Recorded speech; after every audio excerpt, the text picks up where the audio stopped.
Hola mi gente, it's Michaela Valletta, also known as the Body Scientist, and I hope you all are well today.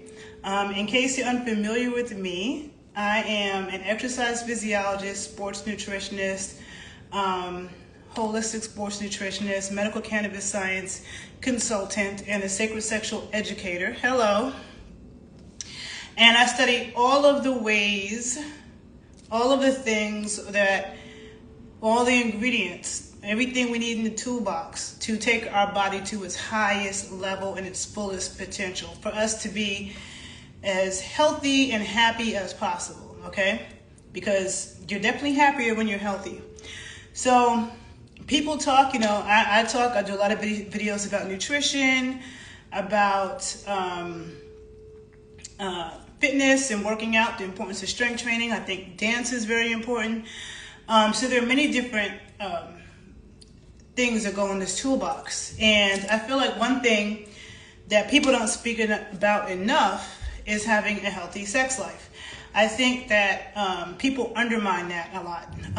People guilt trip people. You have people who are in sexless marriages, and people make it seem like, well, you signed up for that. You said for better or for worse. You're not supposed to leave this person, and you're not supposed to cheat. You're just supposed to just be sexless. And people's needs, their sexual needs, a lot of times is looked at as being unimportant or shallow, okay? And I constantly see videos coming up in my feed about perimenopause. Oh, shoot. Perimenopause and menopause, and, a lot of men have erectile dysfunction issues. A lot of men, erectile dysfunction is becoming more common at younger ages, okay? Now, I'm going to tell you, when I was in my early 30s, I was in a relationship with someone who was 29. I was 32. And he had severe erectile dysfunction, And I teach a class, well, I don't really teach it anymore, but it was more one-on-one. I had a class for women called Sensual Strength Training, but for men, it was Kundalini Strength Training.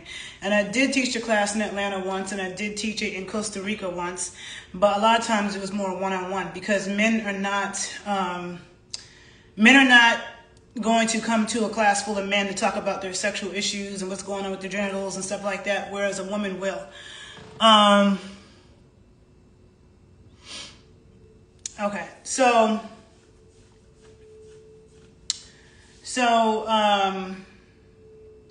sorry, somebody asked me a question and threw me off. I'm not going to answer that question right now because it's totally off topic, but you can send that to my inbox. Maybe I'll answer it in a live, maybe. Yeah, okay, so do that. Anyhow, some of the benefits, okay, of sex, okay, is that for one, you get blood flow to the genitals, which is super important. It's important to get blood flow to all parts of your body. But with all parts of your body, if you don't use it, you will lose it, okay? So, and in the case of women and men have different things, but in the case of women, there's a lot of women who just, there's a lot of women who choose to go long periods of time without sex for whatever reason. Sorry, hold on a minute. It could be in a relationship. They feel like, hold on a minute. Let me pause this. Okay. Actually, hold on. I feel like a lot of women will downplay the importance and healing powers of sex. And as a woman ages, okay, so you have a lot of women who might be, they're complaining about vaginal dryness, vaginal atrophy. Those are things that can happen as a woman goes through menopause. It's not inevitable that it has to happen, but if you're not using your vagina, if you're not having sex, if you're not getting lubricated, then it can dry up and shrivel up, especially when you start to get older, right? So you have to use it, get the blood flow going there. Blood flow brings life to an area, right? Nourishes those tissues. And when you have an orgasm, male or female, there's a huge release of hormones. First of all, I did a video before, a couple years ago, titled The Role That Testosterone Plays in the Sex Drive of Men and Women. you should check that video out, okay? Because testosterone is super important in the sex drive of men and women. I did that video. I also did a video about how the sun increases testosterone in men and women, which then hence increases sex drive, right? But the other things is many things that increase testosterone. Strength training is another thing. But when testosterone levels go up in men and women, it fuels sex drive, okay? That's what fuels sex drive. And so when people have sex, when they're having orgasms and having good sex, that also increases your testosterone levels. So for a man, and I've known men that this has happened to, where they might be in a sexless marriage, okay? I'm going to give a case study of one person in particular who I know who's in a sexless marriage. He's a good husband, never cheated on his wife, even though he constantly travels around for work. His wife constantly accuses him of cheating, but he can't even get an erection, okay? He is such a good husband, okay? Could have cheated because his wife has not had sex with him in years. He's constantly traveling out the country, around the country without her. And he's at a point where he is completely erectile dysfunction. Now, if a man is in a situation where you're not having sex, you're feeling rejected, that can really decrease your testosterone levels. And his testosterone levels are low. But it's like the more sex you have, it keeps your testosterone levels up, okay? And so there's a biofeedback with that. And so male or female, you don't want that to happen, okay? You don't want to be, and I can't tell people what to do because people be in marriages and whatever, stuff be complicated. I just know for me, I could never be in that situation. I cannot. Like, I think, you know how people think about retirement and their savings and what they've invested and what they're going to do when they get old? I think about that when it comes to sex as well. I'm like, I don't ever want to be at a point in my life where I'm sexless. And you can masturbate all day. There's benefits to that too. Like, if you can't have sex, if you don't have a partner, you still want to move that sexual energy, okay? It's still important. But there's something that you get when you connect with a person versus just masturbating, okay?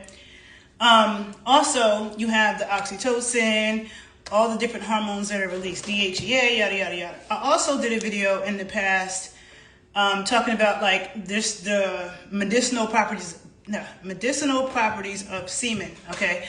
A lot of people talk about how semen is full of nutrients, right? And it is, but I think what's more important than the nutrients is the hormones that's in it. And those hormones do affect women. Semen is not just for impregnating somebody. There's medicine in sexual fluids. And this is very much understood by the Taoist people. When I first started studying sacred sexuality, it was through Taoism. And I'm not going to get super into that here. But I will say, you know, back when I first started teaching my Kundalini strength training years ago, I was teaching men about ejaculation control. And I remember the men that I was teaching, probably all of them told me that their female partners were mad, okay? The female partners were upset. They were mad and they felt a certain kind of way because a man didn't orgasm. And back then, okay, I was much younger, but back then I remember thinking to myself, like, why did they care so much? Because I didn't care at that point. That point in my life, I didn't care if a man came or not. I really didn't. Basically what I'm saying is, if I had sex with somebody and they didn't come, we had sex and it was great or whatever, and they didn't come, I didn't look at it as a failure on my part. I wasn't upset about it. So I didn't understand that. And, you know, now, okay, being older and wiser and knowing more, having done research and learning, I know that there is, according to the Taoists, there's a beneficial essence in sexual fluids. So for a man to absorb a woman's sexual fluids is energizing to him and vice versa, right? And when you look at it, especially the women who are going through menopause, I saw I need to interview her. I saw yesterday on Facebook, somebody I know asked the question about sex and perimenopause, sex and menopause, yada, yada. And different women were commenting. And a lot of them were saying that it was painful, they had tearing, they had to use vaginal estrogen and all this other stuff. And then one woman in particular, who I should bring her on, she said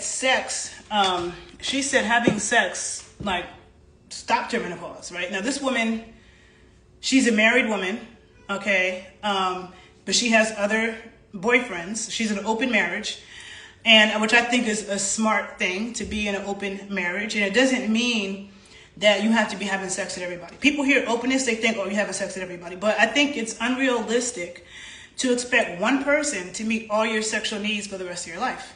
You marry this person, and you married for 50 years, and you expect them, not just your sexual needs, but other needs too.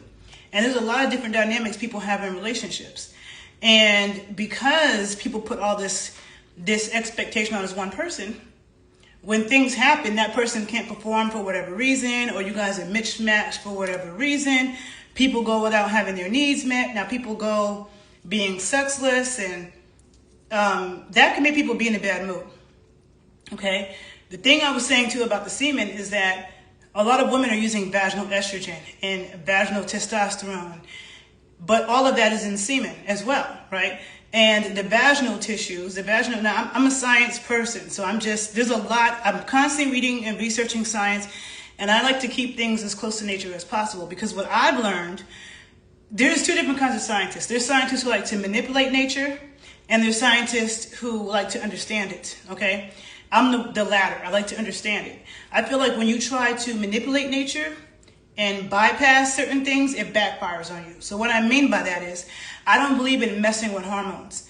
If a woman is getting older and her ovaries, first of all, it's good that a woman not take her ovaries or her uterus out for any reason. If you can, any woman that's listening to this, if you're being told that you need to have a hysterectomy for whatever reason, that's another thing that I study a lot. I study a lot of wound care stuff, particularly with a wonderful Mexican teacher in LA named Pancanzani, aka Indigimama. And even after you're done having babies, your uterus and your ovaries are still really important. Your ovaries are endocrine organs, right? So the ovaries might be producing less of the hormones, but if you take them out, you're producing none. And I don't believe in messing with fake hormones, because nature balances things for a reason. So I always wonder, what did women do? Traditional women who lived in villages, pre-colonial, whatever. Because when people say we're living longer now than we ever have, that's a lie. That's totally not true. Look at the work of Weston A. Price. That's not true at all. People were actually living very long and very functional. Okay, perfect eyesight, perfect teeth, perfect, in perfect condition at like 95. That was actually more common. And people say we're living longer now. They're looking at usually white people who are living in cities in unsanitary conditions, okay? What do I think about semen retention? I think that it's overrated for a few reasons. Number one, there's lots of research that says that a man ejaculating 21 times a month helps to severely decrease his chances of prostate cancer, okay? So this, and we're animals at the end of the day, right? So this idea of holding that back, and then what I was saying in the beginning with the women, how I used to teach that to men, and their female partners were always mad, and I didn't understand that. And so you can look this up. You can look this up too. There are studies that show that semen can actually be addictive to a woman. So if a woman is having sex with her husband, her partner, whatever, and she's used to that and then not getting that, that can make her be in a very bad mood, okay? It does affect her hormones. It does affect her brain, okay? And it can be addictive. Nobody talks about this because there's so much shame around talking about sex, like really talking about sex. The sex talks are always, oh, just use a condom and only have sex with people that love you, and that's it, okay? When I did a video in the past called Why Does Size Matter? Size definitely matters. I get tired of sexologists saying that size doesn't matter. That's a big freaking lie. It definitely matters, okay? Anybody that says, as soon as somebody says size doesn't matter, that's a freaking lie. It can matter from the fact that, somebody might be too endowed for somebody, like their vaginal canal. They might be like, that's too big for me. Somebody else is like, yeah, I can have an orgasm with a regular penis, but it's not, there's something that women feel when a muscle is, you feel a stretching sensation, as opposed to having sex with a regular penis or a small one, and the woman has to squeeze, especially a small one, and the woman has to squeeze to feel it. Like, she might be able to have an orgasm with that, but it's not as powerful as when you are activating different parts of the vaginal canal all at once. That's just a fact. You know what I'm saying? And I did a video talking about that. I'm not going to get into that. But we do have let me say this. We do have reflexology points in the vaginal canal. And men have reflexology points all up and down the penis. Okay? It makes sense, yes. Men have reflexology points all up and down the penis. Women have reflexology points all in the vaginal canal, right? And when those reflexology points are massaged and stimulated, it helps to balance the energy fields.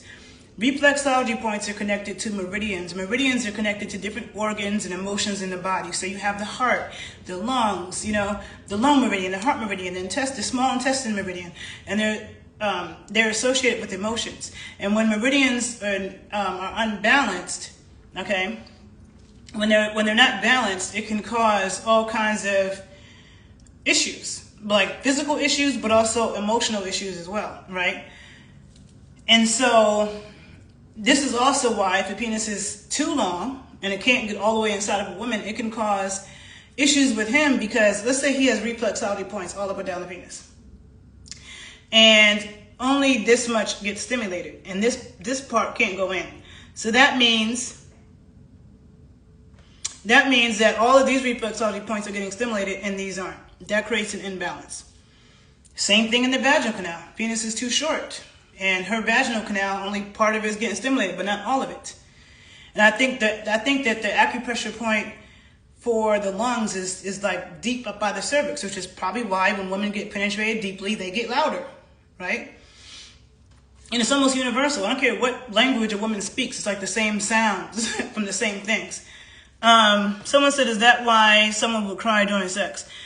People that cry during sex, I think a lot of that is connected to trauma that may be in the person's body. And there's a lot of people with sexual trauma. And women, we tend to store things. Men can store things in their bodies too, but women even more so because our genitals are internal. Like we're more internal than men. Our genitals are internal. So we're more internal. And in order for us to balance our yin bodies, men and women both have yin and yang energy. But a woman has a yin body because her genitals are internal. So in order for us to balance our yin with yang, we need to have more sex. I mean, you can say more sex. You can say release more. Women need to release more. You know what? I should have brought this book. Darn it, I didn't bring this book over here. I have a book about yoni worship. Like all throughout the world, how you had caves and artifacts of yonis. Yoni, a.k.a. vulva, vagina, right? You had these all over the world, and they were considered very sacred. And you had, like in Puerto Rico, there's a goddess Atabe, okay? Atabe, you could look her up, A-T-A-B-E-X, Atabe. She's a Taino goddess in Puerto Rico. And when you see the depiction of her legs, she's holding her legs wide open, okay? She's holding her legs wide open with the yoni symbol. See? Yoni symbol, okay? That's actually what this is. This brass is the clit. A lot of people think of the clit as just being right here, what you can see. But all of this is coming here, and I don't know if you can see around the opening of the vaginal. All of this is the clit. So most of the clit is internal, not just right here. And most of it is internal. So that's why when I say size matters, if a man has girth, he can stimulate. He's stimulating the walls at the same time. So you can stimulate multiple things at once, which can lead to a more intense orgasm. However, a woman has to open up. So there has to be the proper foreplay, which a lot of men are very rushed. And the question about the crying, you have some women who they don't want to open up because they might be super traumatized. And so they're trying to not open up. And if they have some great stimulating sex, it might make them cry because it is stimulating reflexology points. Okay, stimulating the reflexology points in the vaginal canal, which is also why working with yoni eggs, aka nani eggs, which is something that I taught in my sensual strain training class, is really helpful for women to dissolve that. Okay, the crystal eggs that women put in their vaginal canal, and they constantly massaging the reflexology points and transforming the energy. So it helps to dissolve and work on some of that sexual trauma. But I don't think that like a regular normal person that's trauma-free is going to start crying during sex. Someone said, I've noticed better health when having sex frequently. Yeah.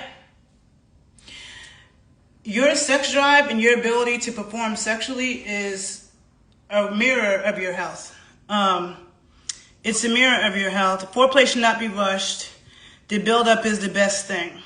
Exactly. This dude, Wavy, in my comments, is in here trying to criticize me in my face. He's obviously a dude that can't get women. Because any man that could get a woman wouldn't spend so much time doing that. He needs to get a life. Anyhow, and that's the thing. When people are sexless, men that can't get women, men that don't get chicks and don't have enough sex, they're always mad. And you can always tell. That's why when women talk about BDE, which is big dick energy, it's because we know, and we've observed in our lives from dealing with men, that men who are well endowed are usually really chill. They're chill and they're cool. It's the little itty bitties. And sorry if you're a little itty bitty, but little itty bitties, and I'm not saying all of them are mean, but usually they're in a bad mood, they have a bad attitude, and probably because women don't want that. Anyhow, yes. So your ability to perform, when men start getting erectile dysfunction, it's a sign of heart issues. It's a sign of circulatory issues. So your sex drive is a mirror of your health. If you have a man that's 60 and he's getting erections, no problem. He's able to have sex, no problem. That's a really good sign of his health, because erectile dysfunction can be caused by insulin resistance. That's people who are diabetic or on their way to diabetes. Definitely when you're diabetic, if you're on diabetes medication, if you're on cholesterol lowering drugs like statins, because testosterone is made from cholesterol, okay? I talked about vitamin A and D. I did a video talking about vitamin A and D and its role in the sex drive as well. So you can check that out, because that's also important. So as a man, if you notice that you're having erection problems, that is a sign of overall health issues in your body, okay? Not just your penis. If a woman is having dryness issues and she's not getting lubricated, that's a sign of deficiencies. You're probably deficient in vitamin A and have other things going on.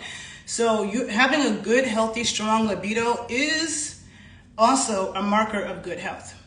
And it's important for it because it helps to keep your mind balanced, your hormones balanced, gets your testosterone levels up, which is good for both men and women, okay? As a man, you definitely don't want your testosterone, but women either, okay? We get the blood flow to that area as well. Men getting blood flow to the penis on a regular basis, that keeps your penis healthy. And same thing with a woman, okay? Now, let me see if there's anything that I forgot. Does anybody have any questions? Let me see if there's anything I forgot to say.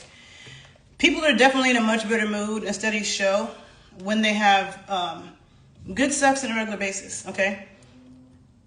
I'm not even talking about mediocre. I mean good, satisfying sex. Hold on, let me see something. Let me look at my notes to see if there's, a lot of times when I get off, I'm like, oh yeah, I meant to say this and I meant to say that. Hold on. Let me see.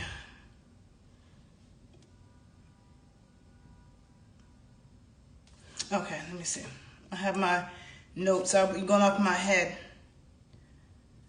Hold on a minute.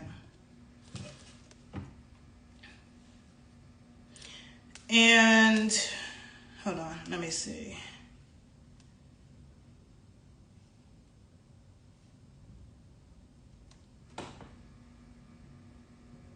Oh, thank you. I appreciate that, DeSojadon. I appreciate the compliment. Yeah, I study the body and our sexual organs. That's our root chakra. That's super important. And also, I've done videos on vaginal and penile health, okay? I have a video, you can find it on my Instagram, but you can find it on my YouTube, The Body Scientist 81. I did a video, this was like six 6-7 years ago now that I did this video on vaginal and penile health. And I did a video on curing STDs, which is the same thing of how to prevent them, right? So I've also done videos on if people keep their vaginal and penile health healthy, you won't have to worry about that. People think when it comes, because I'm also really into infectious disease, but people think when all infectious disease, I don't care if it's from the food, the water, the air, we can always be exposed to infectious disease from any source. From your drinking water, from the food that you're eating, you got from the supermarket, you can get some food poisoning, somebody coughing on you. We can always be exposed to that. Whether or not you get sick depends on your own micro-ecosystem and immune system, your own micro-ecosystem, which is why it's really important for women to maintain the vaginal microbiome. I used to make peanut oil for men. So there are things like, making sure your gut microbiome is good. You have a lot of good probiotics. You're not taking antibiotics. But like I said, I had videos where I speak about that. On top of the fact that condoms are toxic, okay? They have, they're filling, the vaginal tissues are the most absorbent tissues in the body. Our skin is absorbent. We have to be careful what we put on our skin because it goes right in. But vaginal tissues is exponentially more absorbent than the skin. And so if you're putting latex and polyurethane and all these different, even the non-latex condoms are leaking microplastics in the vaginal canal. And I don't know if you guys have been seeing the issue with microplastics in our bodies, which is a problem. So we want to try to avoid that as much as possible. Then condoms are covered in spermicides, which actually increase, the spermicides kill the good bacteria in the vaginal canal, which naturally prevent infections. Condoms have spermicide that kills it all and actually makes you more susceptible to infections, okay?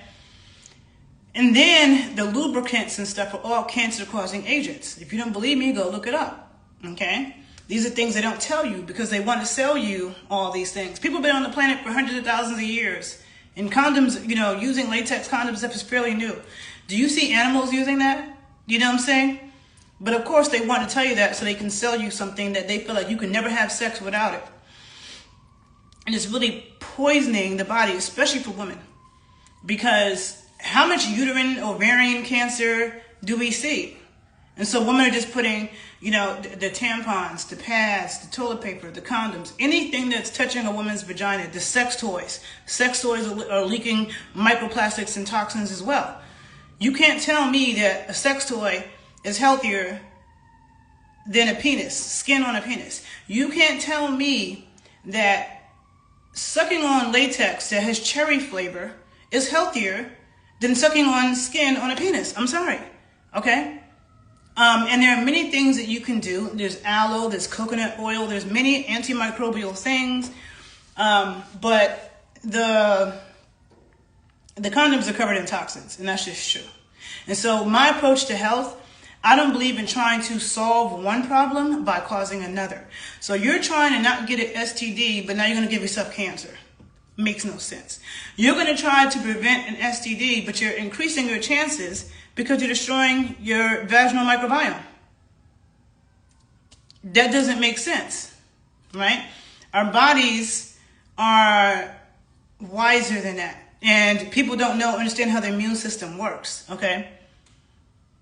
It's the same for lambskin condoms. I like those much better. Lambskin condoms are better. But of course, as you know, lambskin condoms are only for preventing pregnancy, right? But hold on a minute. Let me see something. But I don't know what lambskin condoms are covered with. Hold on.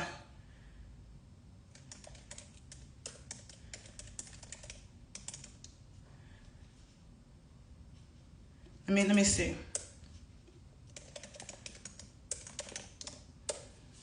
Let's see.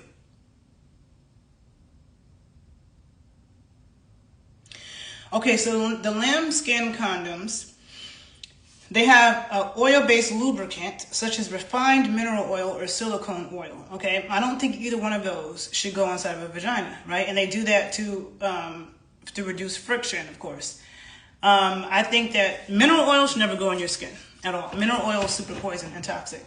So there's that. Then on lambskin condoms, they have powder or preservative residues, okay? So depending on the brand, some have trace amounts of talc or compounds used to preserve the natural material during processing. Says though most modern brands wash this off, but talc is toxic as well. Aren't there a whole bunch of lawsuits right now from women getting cancer from using like baby powder, which is talc? So the Landskin condoms usually don't have spermicide unless specifically labeled, but most of them don't have spermicide, which is good because spermicide is toxic to a woman's vaginal microflora. It completely opens her up to infections. If you don't understand microbiomes, I have videos, because if I get into every single little thing of this, I'm going to be talking for hours.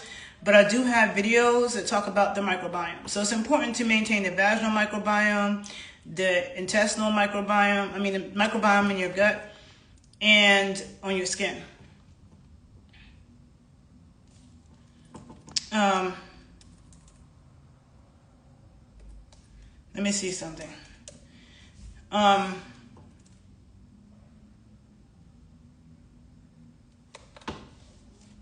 So Trojan's Natural Lamb condoms are lubricated with a water-based lubricant.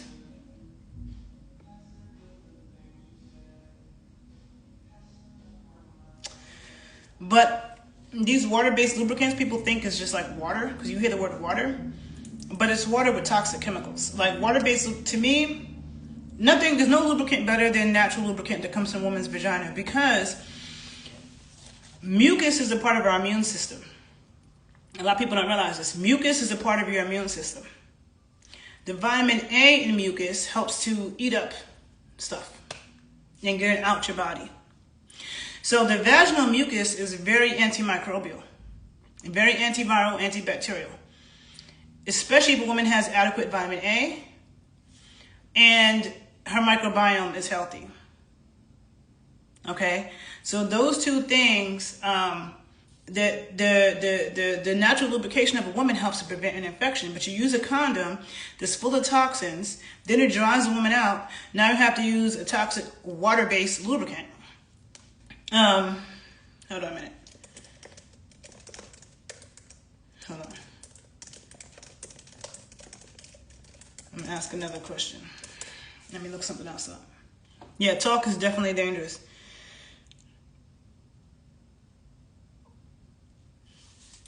So some of the ingredients in water-based lubricants: glycerin, propylene glycol, or sorbitol, all of which are bad. Okay, sorbitol destroys your microbiome. You don't want to eat that. Definitely don't want to put it in your vagina. Okay, propylene glycol is toxic. Okay, then there's thickening agents added to the water-based lubricants: hydroxyethyl cellulose, carbomer, or xanthan gum, both of which are toxic. Okay, xanthan gum also destroys your gut microbiome. You do not want to eat xanthan gum at all, so you definitely don't want to put it in your vagina. The mouth and the vagina are connected. Even in labor, it's known that when a woman's in labor, she relaxes her jaw. It helps her to relax her pelvic floor and her vagina. They're connected. Okay? If a woman puts garlic in her vagina, you can taste it within like 30 seconds. You can taste it in your mouth. Okay? So there's a connection. Then there's preservatives in a water-based lubricant like methylparaben, which is plastic, propylparaben, sodium benzoate, and potassium sorbate. All of those are also toxic to even consume. That should not be in your food, so it definitely should not be going into your vagina. Then for the slip, and I can't believe how many ingredients I'm reading.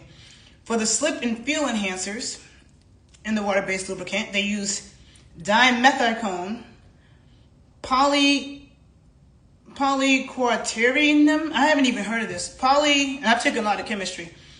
Polyquaternium compounds, or PEG derivatives. Okay, I can tell you PEG and dimethicone also toxic. Okay, that's in the water-based lubricants. Then it says optional ingredients: aloe vera, vitamin E, chamomile extract. Now, aloe vera is very good for the microbiome. Aloe vera is super antiviral and antibacterial. So if somebody wanted to have safe sex and you put aloe vera all over the person's penis beforehand, that actually helps a lot. It's good for the and coconut oil. It's good for the microbiome, but it kills infectious organisms. But it does not kill or destroy your microbiome. Okay? But all these other toxic chemicals I just named, go look them up. Go look them up for toxic. You have to dig sometimes. Sometimes if you just write, is this ingredient safe? Google will be like, oh yeah, it's safe because the FDA be on BS. A lot of times you have to dig deeper and you will find that these things are toxic, okay? And it's being absorbed right up into a woman's womb. So it says, the ingredients for the Trojan H2O or KY jelly, the ingredients are water, glycerin, propylene glycol, hydroethyl cellulose, citric acid, methylparaben, and sodium benzoate. Hold on a minute. And it's so funny.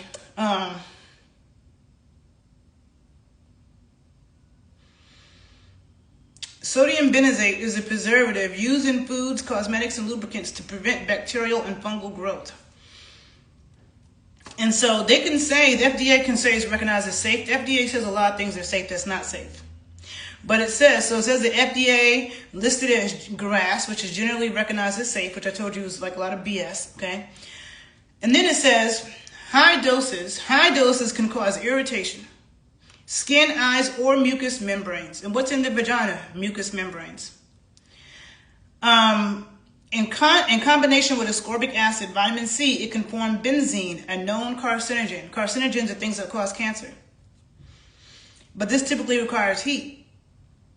Well, when I read you the ingredients, there was citric acid in this ingredient list that I told you, right? So you combine the citric acid with the sodium benzoate in heat, which you have heat in our body is 90-something degrees and you're having sex and there's friction, it can cause benzene, which is a known carcinogen.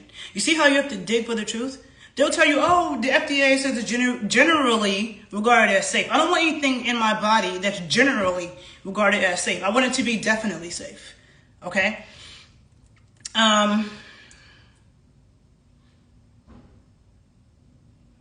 It says, those with sensitive skin or allergies may experience mild irritation.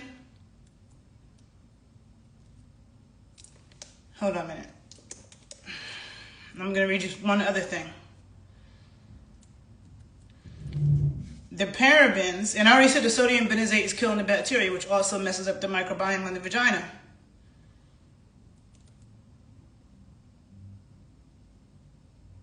The parabens, which I told you was toxic.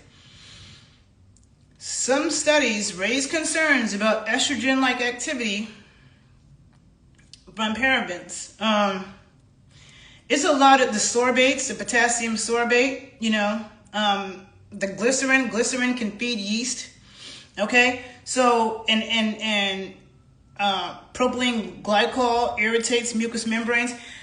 Your mucous membranes are part of your immune system, and the mucus that comes out of it is a part of your immune system. So you want to make sure your vitamin A levels are up high. Okay, high vitamin A levels also helps a woman's vagina from being dry. Okay, I've done videos about that. I did a video on the role that vitamin A and D and cannabis plays in a good sex drive of a man and a woman.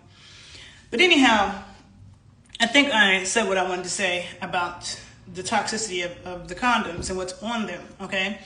And the water-based lubricants, and all the sexologists, they're always telling people, use vibrators and use water-based lubricant, use all this latex. All that stuff is toxic, okay? Like, I do believe in safe sex, but that's not my definition of it. And I've done several videos talking about this in different ways. So do what works for you. Just understand that those chemicals being inside your body, especially as a woman, can be a real problem. And a lot of women have reproductive issues. A lot of women have fibroids. A lot of women have cysts. A lot of women have like painful cycles, and cancers of their reproductive tract is getting more and more. Hold on a minute. Let me see something. Hold on. Let me just ask a question.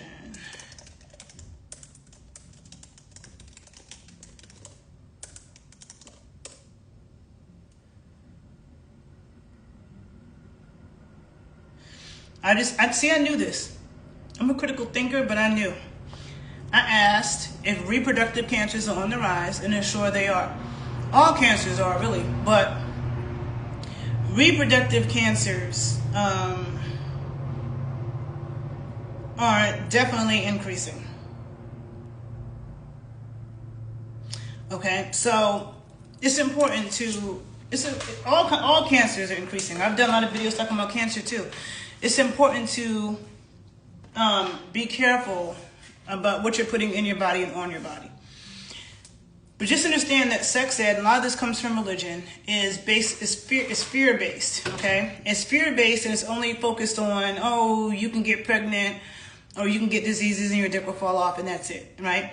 Nobody talks about the healing and healthy properties of sex and why having a good sex life is important. And it's not okay if a man or a woman is in a sexless marriage and they want to have sex, and then they're being made to feel shame because they actually want to have sex. And it's important, okay? It's important to keep people's sanity. I feel like, you know, a lot of these men, like the dude that was harassing me earlier in the video, a lot of these men that are going and shooting up stuff, they got issues with women, they can't get a woman, they got, you know, like, so what you eat, exercising, especially strength training, the air you're breathing, having clean air, you know, what you're putting on your skin, all of that stuff matters for good health, but so does a healthy sex life. And again, studies show that men who ejaculate 21 times a month have a greatly decreased chance of prostate cancer, okay? And if you don't use it, you lose it. Men and women, when you have sex, it's bringing the rush of blood to your genitals. For the men, that can help you maintain erections as you age, keep your size so your stuff doesn't shrivel. It keeps your testosterone levels up, which is important because they drop as you age. For the woman, the blood rushing to your genitals helps to keep your vaginal canal elastic and lubricated, which is important for orgasms but comfortable sex, right? So it keeps that area healthy, okay? Then when we have orgasms, there's a burst of all kinds of hormones: testosterone, oxytocin, melatonin. Talking about semen again, semen is high in melatonin, okay, which is really important. It's high in, you know, has testosterone, estrogen, progesterone, DHEA, all of those things. And so you have women using vaginal testosterone cream and vaginal estrogen cream, and I'm thinking, like, if that woman has a man, why doesn't she just get that from him? Of course, that man has to be healthy, okay, and all that stuff. But if a woman has access to a healthy man, then I think it would be, because nature controls for those things. Nature knows the right amount of hormones and stuff. When you start dealing with the pharmaceutical companies and they're making, like, it's like, I'm into traditional and ancestral ways. Even though I have a background in Western science, I respect traditional wisdom, because it is not true that we're healthier now and living longer now. This is the sickest group of humans since we've been on this planet. And there are all around the world cultures who, before they were colonized, were living to 100 years old with perfect faculties. So I want to know, what did they eat? What did they do? What did they put in their hair? You know what I'm saying? We can look back. New studies can tell you stuff, but we can look back and see what's already worked as well. And Western science can just confirm certain things too. Like I'm confirming the chemicals that's covered in the condoms and how toxic they are. You can really research those ingredients, okay? So don't let people, you know, make you feel guilty for, also, like, just having that, like, having a libido is just important. It's important for life and to keep your brain good, all of that. It's important. And I just feel like there's so much shame and nobody talks about that. But I think I've said what I needed to say. Every time I do a video, I'm always thinking of stuff that I forgot to say. Hold on a minute. Yeah, I'm always thinking of things that I forgot to say. But if there's something I forgot to say, I'll just add it to my subscriptions. I think you guys get the point. Good sex is important for a healthy life, period. And nobody talks about that, and it is. And there are a lot of women who you could be in a bad mood and you be angry. Good sex will calm you down. You can look at the studies on how semen can be addictive to women as well, and what it does. Somebody said, is cocoa butter back? I don't know what you mean by is cocoa butter back. You mean, do I have cocoa butter? Because I did have, there's a shortage, there's a worldwide shortage of cocoa butter. So I don't know what your question is. Oh, you were devastated to hear it was a shortage? Yeah, there's a worldwide shortage of cocoa butter. I got a source, but there is. So yes, I do have some. So anyhow, if you guys learned something from this, you can like it, share it. If you're on Instagram, follow me on YouTube. You can find the other videos I mentioned on YouTube. You want to learn about sexual health, vaginal health, penile health, maintaining your microbiome, all of that stuff, okay? And if you don't use it, you lose it. All right, so follow me everywhere. And I think I'm done, okay? So have a good day, people. Bye.